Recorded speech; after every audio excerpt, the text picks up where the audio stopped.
नमस्कार, स्वागत है डीडी न्यूज़ के इस खास शो में, एक्सप्रेस न्यूज़ में, यानी कि जहां हम लेकर आते हैं आपके लिए राजनीति, मनोरंजन, देश और दुनिया और व्यापार जगत, खेल जगत की सभी खबरों को फटाफट अंदाज में। मैं हूं अश्विनी मिश्र। देखिए खबरें तेज रफ्तार से।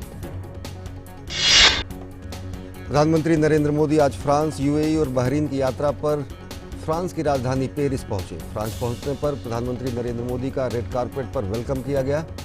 एयरपोर्ट पर उन्हें गार्ड ऑफ ऑनर दिया गया। प्रधानमंत्री की अगवानी में भारतीय मूल के अनेक लोग शामिल थे और गर्मजोशी के साथ नारे लगा रहे थे।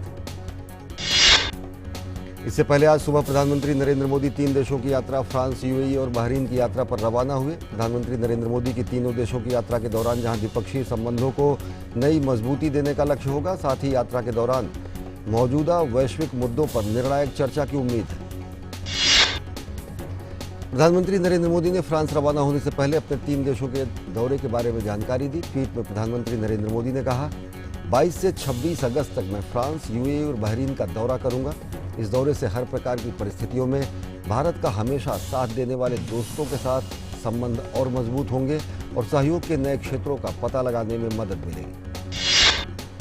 ट्वीट में प्रधानमंत्री ने बताया कि फ्रांस में राष्ट्रपति इमैनुअल मैक्रों और पीएम फिलिप के साथ बातचीत होगी। वहां पर भारतीय प्रवासियों के साथ बातचीत होगी और 1950 और 1960 के दशक में फ्रांस में एयर इंडिया की 2 विमान दुर्घटनाओं के शिकार लोगों के लिए स्मारक समर्पित किया जाएगा। यूएई में अबू धाबी के क्राउन प्रिंस शेख मोहम्मद बिन जायद अल नाहयान के साथ व्यापक बातचीत होगी। क्राउन प्रिंस और मैं बापू की 150वीं जयंती को चिन्हित करने के लिए एक डाक टिकट जारी करेंगे। रुपे कार्ड भी लॉन्च किया जाएगा, जिससे काफी लोगों को मदद मिलेगी। बहरीन में भारतीय समुदाय के साथ बातचीत होगी। खाड़ी देशों के सबसे पुराने मंदिरों में से एक भगवान श्रीनाथ मंदिर के पुनः विकास के लिए विशेष समारोह में उपस्थित होना मेरे लिए सम्मान की बात होगी। प्रधानमंत्री नरेंद्र मोदी के दूसरे कार्यकाल का पहला यूरोप दौरा है। इससे फ्रांस और भारत के बीच संबंधों का गहराई से पता तो चलता ही है, साथ ही दोनों देशों के पारस्परिक हितों का महत्व भी इसलिए बढ़ जाता है क्योंकि चीन हिंद महासागर में अपना दखल बढ़ाता जा रहा है। फ्रेंच प्रेसिडेंट इमैनुअल मैक्रों जब भारत दौरे पर आए थे तो उन्होंने प्रधानमंत्री नरेंद्र मोदी के साथ हिंद महासागर की सुरक्षा को लेकर एक समझौते पर दस्तखत किया था। उन्होंने चीन के संदर्भ में कहा था कि प्रशांत महासागर की तरह ही हिंद महासागर भी आधिपत्य स्थल नहीं बन सकता। Stockholm International Peace Research Institute के मुताबिक रूस, इजराइल और अमेरिका के बाद फ्रांस भारत को रक्षा साजो सामान आपूर्ति करने वाला चौथा सबसे बड़ा देश है। फ्रांस वर्ष 2000 से अब तक भारत को राफेल के अलावा Scorpion submarines, Mirage 2000 jets, MS-39 Exocet antiship missile, Meteor तथा मीका का भी आपूर्ति कर चुका है और दोनों देशों के बीच अनेक डील फाइनल हो चुकी है। फ्रांस महाराष्ट्र में प्रस्तावित जैतपुर परमाणु ऊर्जा परियोजना के लिए 6 न्यूक्लियर रिएक्टर्स बेचने के लिए उत्सुक है। जैतपुर न्यूक्लियर पावर प्रोजेक्ट का संचालन 1 दशक से भी ज्यादा वक्त से लंबित है। भारत सरकार और फ्रांस डिजिटल टैक्स और अमेरिका और व्यापारी की एकपक्षीयता जैसे अनेक मुद्दों पर भी एकमत है। प्रधानमंत्री नरेंद्र मोदी शुक्रवार को संयुक्त अरब अमीरात उनके पहुंचने के आसार हैं। मोदी को यूएई का सबसे बड़ा नागरिक सम्मान ऑर्डर ऑफ जायद मेडल मिलना है। उनकी इस यात्रा से दोनों देशों के रिश्तों को गर्मजोशी को महसूस किया जा सकता है। अबू धाबी के क्राउन प्रिंस की 2017 में हुई भारत यात्रा से इंडिया यूएई के रिश्ते व्यापक सामरिक भागीदारी में तब्दील हो गए। प्रधानमंत्री नरेंद्र मोदी की इन यात्राओं से कश्मीर मुद्दे का अंतर्राष्ट्रीय करने के पाकिस्तान के प्रयासों को भी झटका लगेगा। फ्रांस स्पष्ट कर चुका है कि भारत पाकिस्तान के बीच पैदा तनाव द्विपक्षीय मामला है। संयुक्त अरब अमीरात अनुच्छेद 370 के मुद्दे को भारत का आंतरिक मामला बता चुका है। यूएई ने इस्लामिक सहयोग संगठन जैसे फोरमों पर भी भारत का समर्थन किया है और कश्मीर को अधिकृत क्षेत्र मानता है। आईएनएक्स मीडिया मामले में गिरफ्तार पूर्व केंद्रीय मंत्री और कांग्रेस नेता पी चिदम्बरम को स्पेशल सीबीआई कोर्ट ने 26 अगस्त तक सीबीआई कस्टडी में भेजने का आदेश दिया है। सीबीआई ने आज दोपहर 2 बजे चिदम्बरम को कोर्ट में पेश कर 5 दिन की रिमांड की मांग की थी। आईएनएक्स मीडिया मामले में गिरफ्तार पूर्व केंद्रीय मंत्री और कांग्रेस नेता पी चिदम्बरम को लेकर कोर्ट में सीबीआई और चिदम्बरम के वकीलों ने अपनी दलीलें रखी और कोर्ट ने अपना फैसला सुनाया। सीबीआई ने कोर्ट में केस डायरी भी पेश की। इस दौरान सॉलिसिटर जनरल तुषार मेहता ने चिदम्बरम के लिए 5 दिन की रिमांड मांगते हुए कहा कि वो जांच में सहयोग नहीं कर रहे हैं, इसलिए उनसे अभी और पूछताछ किए जाने की जरूरत है। सॉलिसिटर जनरल तुषार मेहता ने कहा कि चिदम्बरम जांच में सहयोग नहीं कर रहे हैं। सीबीआई ने कोर्ट में कहा कि इस केस में ऐसे कई सवाल हैं जिनका जवाब सिर्फ चिदम्बरम दे सकते हैं।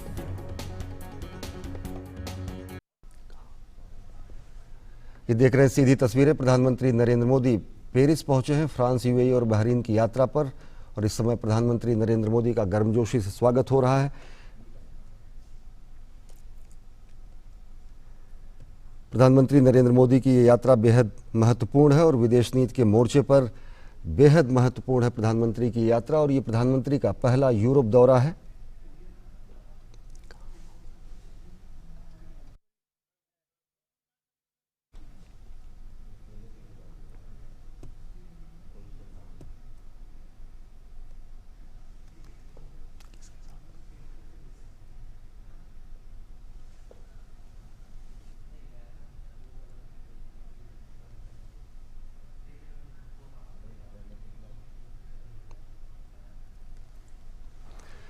इस समय प्रधानमंत्री नरेंद्र मोदी पेरिस में हैं। इस समय इमैनुअल मैक्रों ने उनका गर्मजोशी से स्वागत किया है।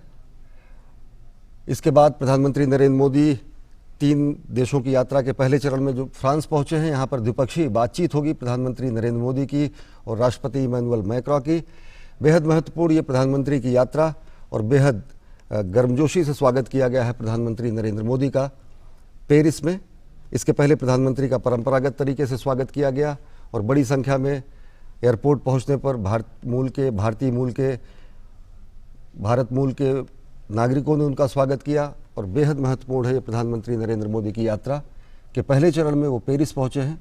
फ्रांस, यूएई और बहरीन की यात्रा पर प्रधानमंत्री नरेंद्र मोदी इस समय अपने दूसरे कार्यकाल के पहले यूरोप दौरे पर हैं।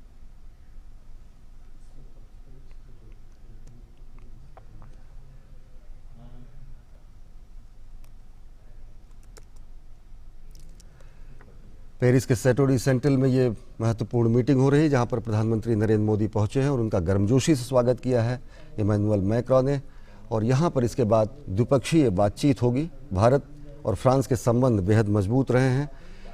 कूटनीतिक, राजनयिक और सामरिक स्तर से भारत और फ्रांस के संबंध बेहद मजबूत हैं। और इस समय प्रधानमंत्री नरेंद्र मोदी और राष्ट्रपति इमैनुअल मैक्रों इस समय प्रतिनिधिमंडल स्तर से बातचीत के पहले इस समय उनका स्वागत किया जा रहा है।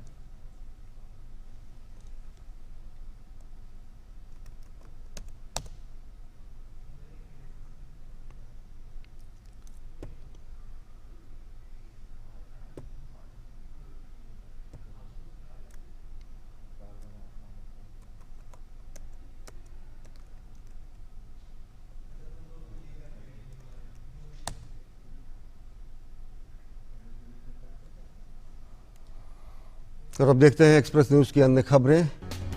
आईएनएक्स मीडिया मामले में चिदम्बरम के वकील के तौर पर कपिल सिब्बल ने पक्ष रखते हुए कहा कि मामले के अन्य आरोपियों को जमानत मिल चुकी है।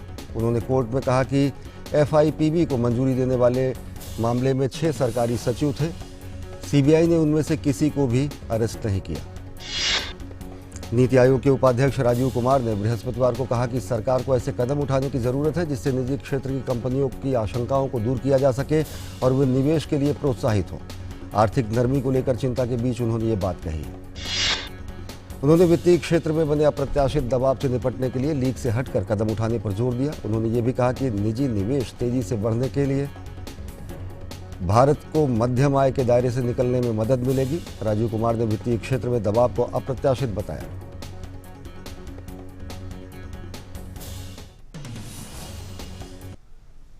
और इस समय प्रधानमंत्री नरेंद्र मोदी पेरिस में हैं, फ्रांस के दौरे पर हैं और इस समय उनका रेड कारपेट पर स्वागत किया गया है।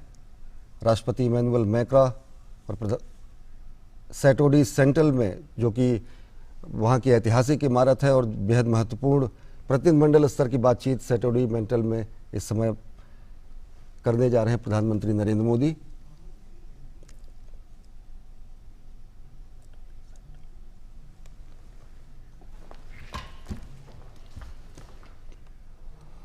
और खबरें अभी और भी हैं, लेकिन वक्त एक छोटे से ब्रेक का। देखते रहिए डीडी न्यूज।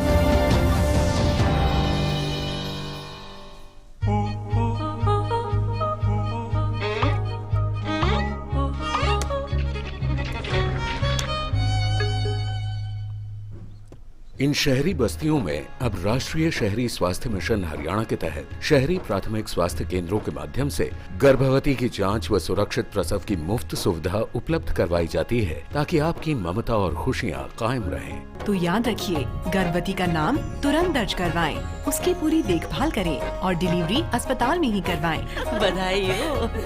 राष्ट्रीय शहरी स्वास्थ्य मिशन हरियाणा, स्वस्थ बने जीवन, हर बस्ती हर आंगन। क्या आपके साथ भी ऐसा हुआ है? ग्राहक होने के नाते धोखा?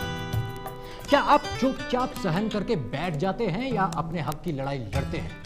मेरे साथ भी धोखा हुआ। बस अपनी शिकायत लिखी, अपोजिट पार्टी के फैक्ट्स और डॉक्यूमेंट्स के साथ कंज्यूमर फोरम में जमा कर दी। न वकील की फीस लगी और फैसला भी 3 महीने में आ गया। आप भी सोचिए मत, अपने हक की लड़ाई कंज्यूमर फोरम में लड़िए। जागो ग्राहक जागो। अरे सर गुरजीत नाम सर, एक तो सवाल था, ये आधार कार्ड हम गरीबन के लिए क्या करता है? आधार कार्ड सरकार गरीबों के लिए बहुत सारा पैसा भेजती है, लेकिन उस पैसे में से काफी सारा पैसा बीच में ही लीक हो जाता है, बिल्कुल इस पाइप की लीकेज की तरह। तो सर इसमें आधार कार्ड क्या करता है? पाइप में छेद करने वाले बेईमानों को पहचान लेता है और पैसा सीधे गरीबों के खाते में। ये तो फायदे की चीज है सर। तभी तो मैं कहता हूँ बेटा, आधार अपना लो।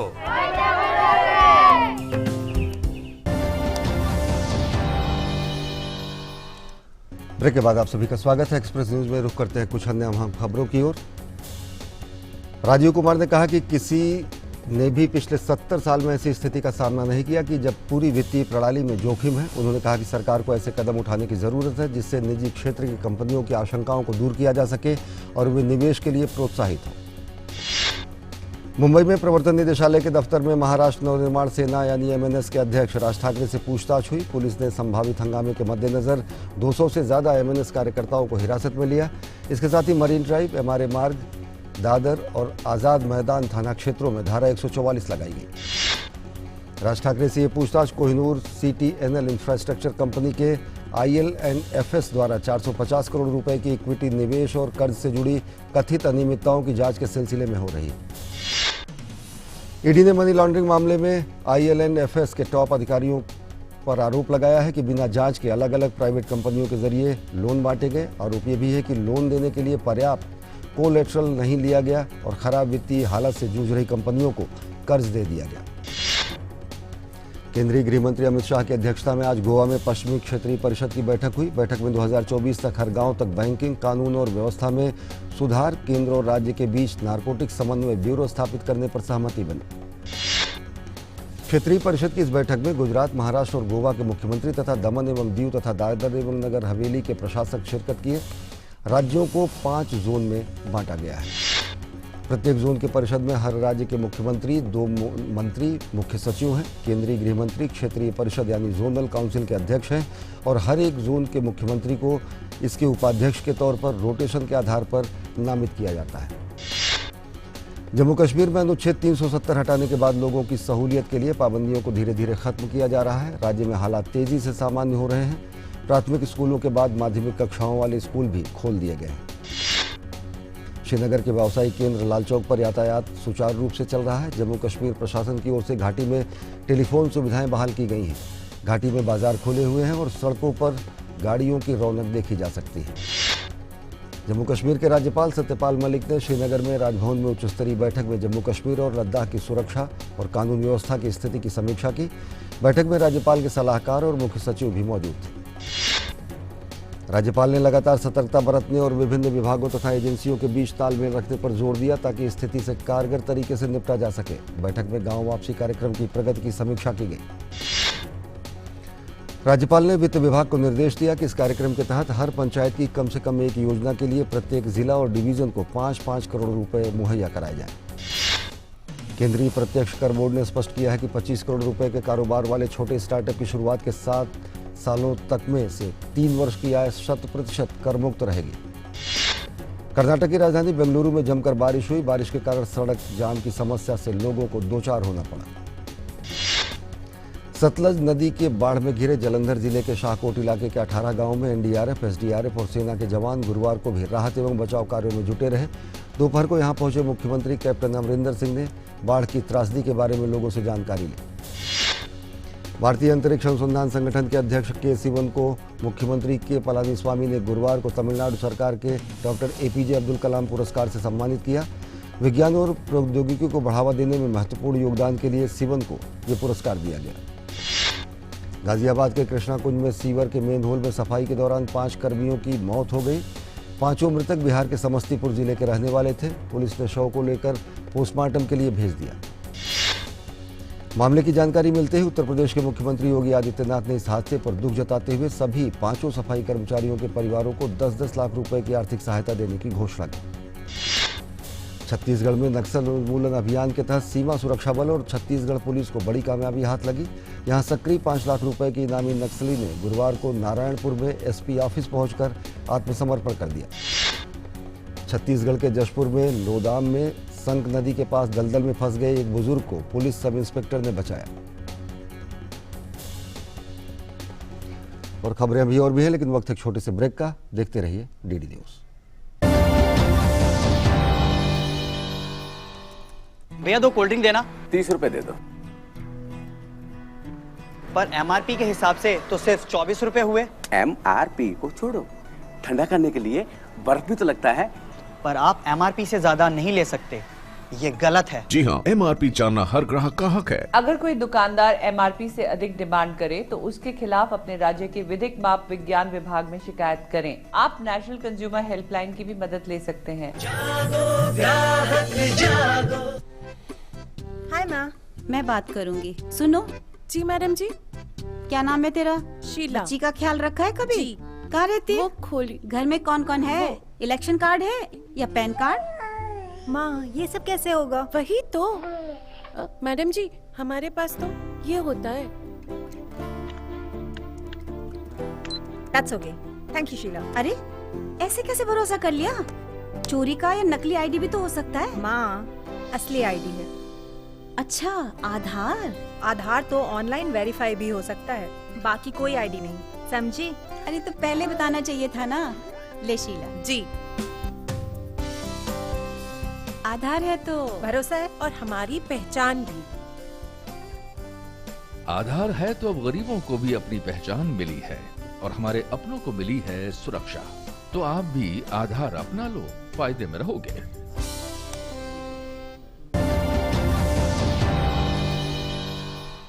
ब्रेक के बाद आप सभी का स्वागत है। रुक करते कुछ अन्य अहम खबरों की ओर। मुंबई उच्च न्यायालय ने बृहस्पतिवार को मुंबई पुलिस की आर्थिक अपराध शाखा को एनसीपी नेता अजीत पवार और 70 से अधिक अन्य लोगों के खिलाफ महाराष्ट्र राज्य सहकारी बैंक घोटाला मामले में प्राथमिकी दर्ज करने का आदेश दिया। आंध्र प्रदेश उच्च न्यायालय ने पनबिजली ऊर्जा केंद्र परियोजना का काम बंद करने के संबंध में नवयुग इंजीनियरिंग कंपनी को राज्य विद्युत उत्पादन निगम की ओर से दिए गए आदेश पर बृहस्पतिवार को रोक लगा दी। ये पनबिजली ऊर्जा केंद्र पोलावरम परियोजना का हिस्सा है। अदालत ने राज्य सरकार की तरफ से पोलावरम पनबिजली परियोजना और बांध पर जल प्रवाह को अवरोधित करने तथा जलस्तर बढ़ाने के लिए शुरू की गई परिवर्तित निविदा प्रक्रिया पर भी रोक लगा दी। न्यायमूर्ति DVSS रोमायाल जुलू ने नवयुग की ओर से दायर याचिका पर इस संबंध में अंतरिम आदेश जारी किया। याचिका में पनबिजली केंद्र परियोजना का काम समय से पहले बंद करने के आंध्र प्रदेश विद्युत उत्पादन निगम के आदेश को चुनौती दी गई है। दिल्ली उच्च न्यायालय ने उत्तर प्रदेश पुलिस के एक कांस्टेबल की याचिका पर बृहस्पतिवार को CBI से जवाब मांगा। कांस्टेबल ने उन्नाव दुष्कर्म कांड की पीड़िता के पिता की कथित हत्या और उन पर गैर कानूनी रूप से हथियार रखने का आरोप लगाने के लिए अपने खिलाफ आरोप तय किए जाने को चुनौती दी है। मद्रास उच्च न्यायालय ने पूर्व प्रधानमंत्री राजीव गांधी हत्याकांड में आजीवन कारावास की सजा भुगत रही नलिनी श्रीहरन की मौजूदा सामान्य छुट्टी की अवधि बुधवार को 3 हफ्ते के लिए बढ़ा दी। नलिनी की छुट्टी 25 अगस्त को समाप्त हो रही थी। मध्य प्रदेश के मुख्यमंत्री कमलनाथ के भांजे और कारोबारी रतुल पुरी ने अगुस्ता वेस्टलैंड धनशोधन मामले में आत्मसमर्पण करने की अनुमति के लिए बृहस्पतिवार को दिल्ली की अदालत में एक आवेदन दिया। शुक्रवार को यह मामला सूचीबद्ध किया गया है। सुप्रीम कोर्ट में अयोध्या के राम मंदिर बाबरी मस्जिद जमीन विवाद के मामले की सुनवाई जारी है। आज इस सुनवाई का 10वां दिन था। इसमें याचिकाकर्ता गोपाल सिंह विशारद की ओर से वरिष्ठ वकील रंजीत कुमार ने अपनी दलीलें शुरू की और उन्होंने कहा कि वे उपासक हैं और उन्हें विवादित स्थल पर उपासना का अधिकार है। यह अधिकार मुझसे नहीं छीना जा सकता। भगोड़े हीरा कारोबारी नीरव मोदी की हिरासत अवधि बृहस्पतिवार को 19 सितंबर तक के लिए बढ़ा दी गई। नीरव मोदी ब्रिटेन की जेल में बंद है। उनकी भारत प्रत्यर्पण को लेकर सुनवाई अगले साल मई में होने की उम्मीद है। वेस्टमिंस्टर मजिस्ट्रेट अदालत के न्यायाधीश टैन इकरम ने वीडियो लिंक के जरिए इस मामले में संक्षिप्त सुनवाई की। दुनिया के इतिहास में 23 अगस्त का दिन बेहद महत्वपूर्ण घटना के तौर पर माना जाता है। दरअसल दुनिया आधुनिक ढंग के छापेखाने की दुनिया की पहली बाइबिल 23 अगस्त के दिन ही मुद्रित हुई थी। जर्मन वैज्ञानिक योहानेस गुटेनबर्ग ने इस बाइबिल का प्रकाशन किया था। शेयरों में भारी बिकवाली से शेयर बाजार में बृहस्पतिवार को गिरावट का सिलसिला जारी रहा। सेंसेक्स 587 अंक के नुकसान के साथ 36,473 अंक पर आ गया। नेशनल स्टॉक एक्सचेंज का निफ्टी भी 177 अंक के नुकसान पर 10,741 पर बंद हुआ। विदेशी बाजारों में नरमी के बीच स्थानीय स्तर पर बिचौलियों की मुनाफा वसूली से सोना वायदा 30 रुपये घटकर 37,963 रुपये प्रति 10 ग्राम पर आ गया। वहीं वैश्विक बाजारों में नरमी के बीच सटोरियों ने सौदे घटाने से चांदी वायदा की कीमत 37 रुपये घटकर 43,779 रुपये प्रति किलोग्राम आ गई। वैश्विक बाजार में नरमी के कारण बृहस्पतिवार को कच्चा तेल वायदा 0.52% गिरकर 3,994 रुपये प्रति बैरल पर आ गया। चीनी स्मार्टफोन निर्माता वन प्लस का टीवी सितंबर में सबसे पहले भारतीय बाजार में लॉन्च किया जाएगा। उपभोक्ता अमेजन से टीवी खरीद सकते हैं। वन प्लस टीवी 43 इंच का और 75 इंच के साइज में लॉन्च किया जाएगा। रिजर्व बैंक ऑफ इंडिया ने आरटीजीएस के जरिए ट्रांजैक्शन करने का टाइम 1 घंटा बढ़ा दिया है। 26 अगस्त से आप सुबह 8 बजे के बजाय 7 बजे से आरटीजीएस के तहत पैसे ट्रांसफर कर सकेंगे। देश का सबसे बड़ा बैंक भारतीय state bank 10 lakh YONO cash point लगाने जा रहा है। इस कैश पॉइंट के कोई भी ग्राहक स्मार्टफोन इस्तेमाल करके कैश निकालने के लिए हर प्रकार का भुगतान कर पाएंगे। एमएसएमई डेवलपमेंट फोरम द्वारा 6वां इंडिया इंटरनेशनल एवं एमएसएमई स्टार्टअप एक्सपो एवं समिट 2019 का आयोजन नई दिल्ली के प्रगति मैदान में किया जा रहा है। इस स्टार्टअप फेस्ट तथा लघु उद्योग व्यापार मेले का आयोजन 23 से 25 अगस्त को होगा। पेटीएम ऐप में अब एक विशेष सोशल कम्युनिटी प्लेटफॉर्म होगा जहां महिलाएं एक दूसरे के साथ स्वास्थ्य, करियर, रिश्ते और खाना पकाने जैसे विषयों पर चर्चा कर सकती हैं और इसके साथ ही वे अपने जीवन की घटनाओं और उपलब्धियों को साझा कर सकती हैं। खादी और ग्रामोद्योग कमीशन यानी केवीआईसी का टर्नओवर 2018-2019 में 74,323 करोड़ रुपए रहा। इस तरह से खादी उत्पादों की बिक्री में 145% की वृद्धि दर्ज की गई। केवीआईसी ने खादी के जरिए लेह, लद्दाख, काजीरंगा और पश्चिम बंगाल के सुंदरबन जैसे देशों के दूर दराज के इलाकों में रोजगार पैदा किया। तो एक्सप्रेस न्यूज में फिलहाल इतना ही। हमें दीजिए इजाजत। नमस्कार।